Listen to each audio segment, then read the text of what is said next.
Rahim. Assalamu alaikum, dear students. Today we are going to discuss about the Cabinet Mission Plan 1947. काबीना mission plan जिसका आज हम हिस्सा दवम पढ़ेंगे।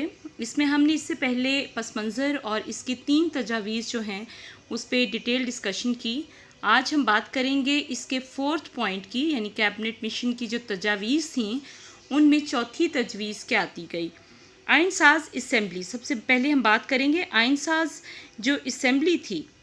पहले तो सूबाई असम्बली बनाई गई, इसके बारे में हमने बात की थी। तो तमाम सूबाई असम्बलियों के जो अरकान थे उनको मरकज़ी आइन साज असम्बली का चुनाव करने का इख्तियार दिया गया, यानी जो सेंट्रल लेजिस्लेटिव असम्बली होगी उसके अरकान का चुनाव प्रोविंशियल असम्बलीज़ ने करना था। मरकज़ी आइन साज असम्बली पूरे बर्रे सगीर के लिए कहा गया कि फिर आइन तश्कील देगी, यानी जब सूबाई असम्बलीज़ मिलकर मरकज़ी आइन साज असम्बली का इंतखाब कर लेंगे तो ये कानून साज असम्बली फिर मुल्क के लिए बनाएगी आइन। आइन को बहुत अच्छे से इसकी डेफिनेशन आपने जहन में रखनी है कि आइन असूलों के ऐसे मजमूए को कहते हैं जिसके मुताबिक किसी भी मुल्क का नज़्म व नस्क चलाया जाता है, और ये किसी भी मुल्क का सबसे आला वरफ़ा कानून होता है, यानी इससे ऊपर कोई किसी कानून को बालादस्ती हासिल नहीं होती और इसकी वायलेशन जो है वो संगीन गद्दारी करार दी जाती है। तो इसलिए आइन की अहमियत बहुत ज़्यादा है।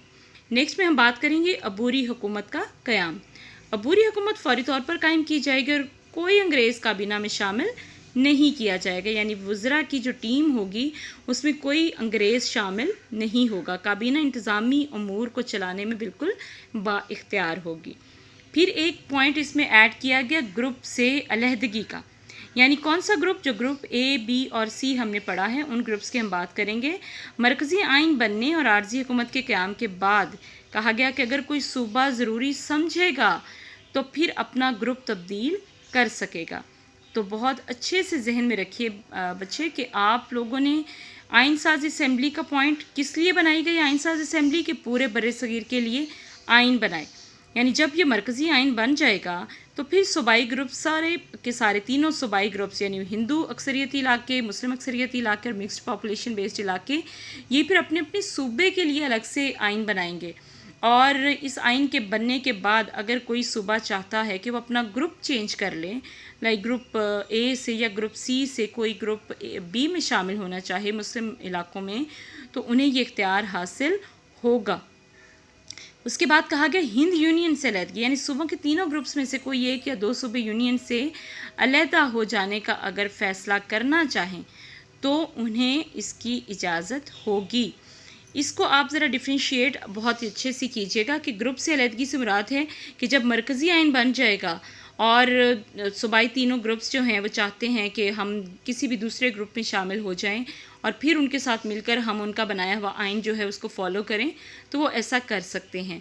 जबकि हिंद यूनियन से अलहदगी की जो बात थी उसमें ये कहा गया कि अगर कोई सूबा अपने ग्रुप से अलहदा होकर दूसरे ग्रुप में शामिल होना चाहे या अपनी अलहदा खुद मुख्तारी का फ़ैसला करना चाहे या आज़ाद होना चाहे तो उसे इसका हक़ होगा, लेकिन 10 साल गुज़र जाने के बाद। इससे मुराद ये हुई कि ये ग्रुप जो है, सपोज़ ग्रुप बी जो था मुस्लिम इलाकों पे बेस्ड, ये अगर ग्रुप अलहदा होना चाहता होगा तो ऐसा कर सकेगा, लेकिन कम से कम 10 साल बाद। उससे पहले बर्रे सगीर को यूनियन की सूरत में ही रखा जाएगा। उसके बाद एक और बहुत ही अहम पॉइंट है, यानी हक़ इस्तरदाद, जिसे हम उर्फ़ आम में हम वीटो पावर भी कहते हैं। यानी ये क्या थी कि अगर कोई सियासी जमात काबीना मिशन तजावीज़ को नापसंद करती है, इस बात को बहुत ही अच्छे से जहन में बिठा लीजिए कि हमने स्टार्टिंग में भी बात की थी कि लॉर्ड एटली ने भी जब पार्लियामेंट से ख़िताब किया तो उसमें कहा था कि किसी माइनॉरिटी को वीटो पावर यूज़ करने का हक़ हासिल नहीं होगा। सेम इसी पैटर्न पे कहा गया कि अगर कोई सियासी जमात काबीना मिशन की तजावीज़ को नापसंद करती है, यानी ये पॉइंट जहन में रखिए कि क्यों कहा गया, ये पॉइंट इसमें क्यों शामिल किया गया, क्योंकि ये बात उन्हें 100% बहुत ही अच्छी तरह से महसूस हो रही थी कि मुस्लिम लीग इसको कबूल नहीं करेगी, क्योंकि उनका दीरीना जो मुतालबा था पाकिस्तान बनाने का वो इसमें टोटली इग्नोर किया गया है और 10 साल तक मज़ीद उनको अभी ठहराया गया है। इनको कहा गया है कि आप 10 साल बाद ऐसा कर सकेंगे, तो ये मुस्लिम लीग इसको मुस्तरद कर देगी और यूँ कांग्रेस ऑल इन ऑल बनकर एक इंटरिम गवर्नमेंट या अबूरी हुकूमत जो है वो उसमें शामिल हो जाएगी। और यही उनका असल जो मकसद था, मोटिव यही था कि हम कांग्रेस को जो इख्तियार और इक़्तिदार है वो हैंड ओवर कर देंगे। तो आगे देखिए कि अलबत्ता कहा गया कि अबूरी हुकूमत में शामिल होने का सब हक़ सिर्फ़ उस जमात को होगा। इसको भी जहन में रखिए कि कहा गया कि जो तस्लीम नहीं करेगी उसे अबूरी हुकूमत में शामिल नहीं किया जाएगा, और जो कबूल करेगी उसी को ही, जो यानी पूरी की पूरी तजावीज़ को कबूल करेगी, उसी को ही इख्तियार हासिल होगा। इस बात को जहन में रखते हुए हम बाकी का रीड करेंगे कि काबीना मंसूबे पर सियासी जमातों ने फिर रद्द अमल का क्या इजहार किया। कांग्रेस ने तो फौरी तौर पर इसे इसलिए कबूल कर लिया कि 10 साल बाद तक तो चैप्टर क्लोज़ हो गया पाकिस्तान बनाने का, इसलिए हर जगह वो जश्न मनाते फिर रहे थे।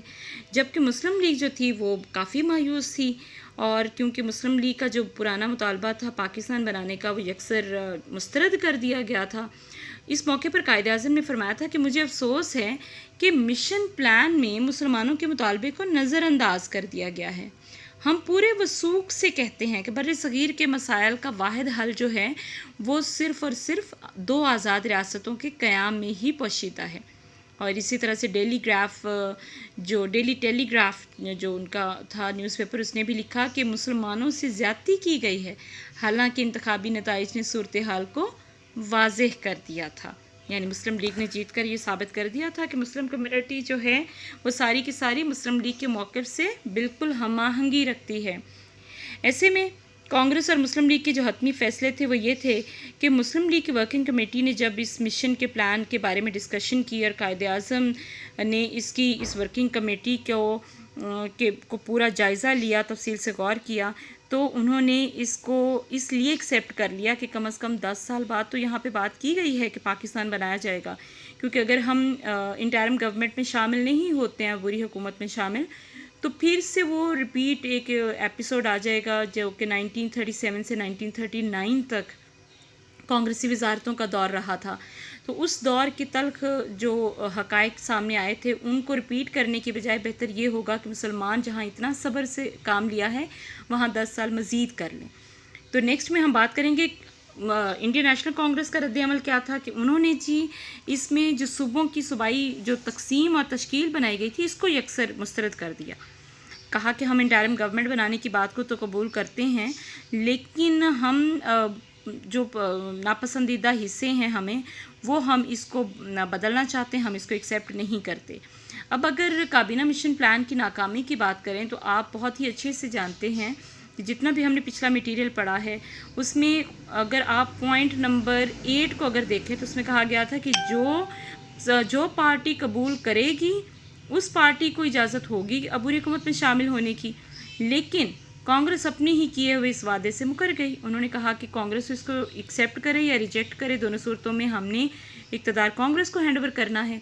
तो हम इसी बात को देखते हुए मुस्लिम लीग और कायद-ए-आज़म स्पेशली बहुत ही डिसहार्ट हुए, बहुत ही परेशानी का बाइस थी ये बात। लेकिन कायद-ए-आज़म ने इस पर साफ़ और वाज़ेह अल्फाज में फ़रमाया था कि कायद-ए-आज़म को वादा खिलाफ़ी पर बहुत दुख हुआ। उन्होंने फिर हुकूमत के ख़िलाफ़ यौम रास्त इक़दाम मनाने का ऐलान किया जो 16 अगस्त 1946 को मनाया गया, जिसमें गवर्नमेंट को ये रियलाइजेशन दिलाना थी, मकसद था कि हुकूमत अपने ही किए हुए वादे और अपनी ही पेश करदा जो तजावीज़ थी उनको मानने से भी इनहराफ कर रही थी, और वो भी सिर्फ खालिस्तान कांग्रेस की मर्ज़ी के मुताबिक। तो इससे ये साफ उनका ड्रामा जो था वो खुलकर सामने आ गया कि ये जो काबीना मिशन प्लान था ये एक तरह की साजिशी जाल था जिसमें मुस्लिम लीग को फंसाने की कोशिश की गई थी। और यूँ कायद-ए-आज़म की दूरअंदेशी और मामला फ़हमी ने काफ़ी हद तक मुसलमानों की ढारिस बंधाई। लेकिन यहाँ पे फिर 16 अगस्त 1946 के दिन को यौम रास्त इक़दाम यानी गवर्नमेंट को क्या असल में फ़ैसला करना चाहिए था, ये दिन मुस्लिम लीग ने मनाकर पूरी की पूरी बरतानवी हुकूमत को ये रियलाइजेशन दी, जिसका रिज़ल्ट एक ही साल के अंदर हमें देखने को मिला कि ना चाहने के बावजूद कांग्रेस और बरतानवी हुकूमत जो थी वो घुटने टेकने पे मजबूर होकर बिलाकर पाकिस्तान वजूद में आ गया। बहुत शुक्रिया।